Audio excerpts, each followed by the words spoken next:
What is going on, friends? It's Colin, and I wanted to post another vlog to talk a little bit about the inspiration behind the last lyric video that I posted, which was Modern Love Story, and came out a couple of weeks ago. If you haven't seen it, then I'll put a link in the description here, and go check it out and let me know what you think.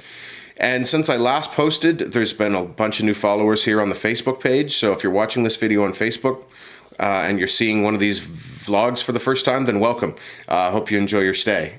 Anyway, so we are here to talk about Modern Love Story, and that was a song that came about initially a friend of mine by the name of Greg Weber, who fronts an incredible rock band here in Fredericton called Kill Chicago. You should check them out. Anyway, he kind of challenged me. He's like, I want to hear you singing one of those maritime style folk songs that something like Stan Rogers used to do. And I'm very loosely paraphrasing because we had this conversation well over a year ago. Anyway, so I sat down one day at work at the job I had been doing, at the company I've been working for like 20 years, almost. And I had been thinking that I needed a change. And I think that writing these song lyrics at my desk first thing in the morning hammered that point home to me. So it starts out from Monday to Friday. He sits in his grave and stares at the screen. That's how you behave, so that the mouths can be fed and the bills can be paid while the lights they shine down on the mess that was made. The first couple of lines I wrote sitting at my desk, and actually the whole first verse. And from there, I drew upon stories that had been told to me over the years of people that, let's not kid ourselves. Having a job and a roof over your head is certainly, that's a privilege that isn't afforded to many people in the world. So I don't take that lightly. But, I was writing about the life that I live and the life that many people around me live. And, where the cost of living has gone up. People are working harder. Both members of a couple or a partnership that are raising kids often have to work just to keep a roof over their heads, and the kids are in childcare. And between working, at a minimum 8 hours a day and sleeping and looking after everything that has to happen around the house, there's not a lot of time left for living. And I guess that was really the point of the song. So, back to what I was saying about how it came about. My friend challenged me to write this sort of maritime style folk song. I don't know if I hit the mark on that, but, this tune just has 5 verses that tell a different piece of the story as it goes. And in the studio, we recorded it with one guitar, and I think it might be one complete take on the guitar. We might have fixed one mistake or something, but it's pretty straightforward. One take, and then I went in and sang it, and each part, and there are 5 parts, has 3 voices. And so I basically went into the studio and sang the song 15 times in a row, and then we mixed it. And so the first verse is 3 voices in unison, and then I add a harmony.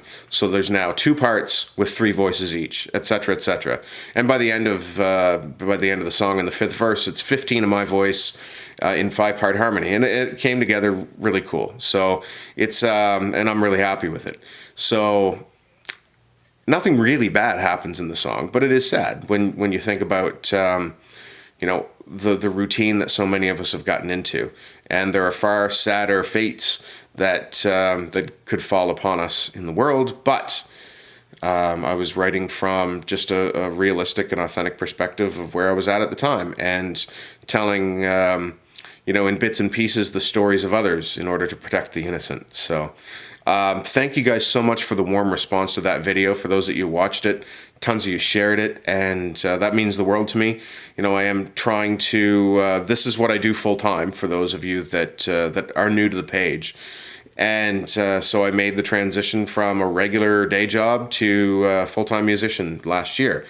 And so every one of you that are watching this, that are sharing the videos, you're helping me out, and you're helping me grow my following and get my music out there. And that is immense for me. So, I'm trying to do this at a grassroots level.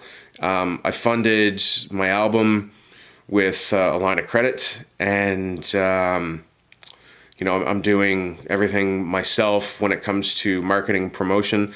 I do have help from a couple of wonderful individuals here in the local scene that help me book shows and help me get my music out there to campus and community radio. So again, very grassroots, and so I appreciate it from the bottom of my heart. If you didn't see the video, then there will be a link in the description. And I am coming up on 2,000 likes here on the page, so I'm going to do something special for that. Those of you that are here early on, whatever level of success, humble or otherwise, that I ever achieve, it will be because of you guys that are here early on that are helping support me and push me forward. So thanks so much. The next video that will be coming out is a lyric video for the song Amusement Park, which, it's got some dark imagery in it, but that's pretty much just a fun song. And we'll talk about that one after the video goes up. I don't like to talk about where the song came from my perspective before you guys have a chance to check it out, because, I want these things to take on their own meaning for you guys. And once the songs are out there in the world, they're not really mine anymore. And even the meaning changes for me as time goes on, as I perform them and see people's reactions. So thanks again. I hope you're having a great week, and a new video will be up on Friday. Take care.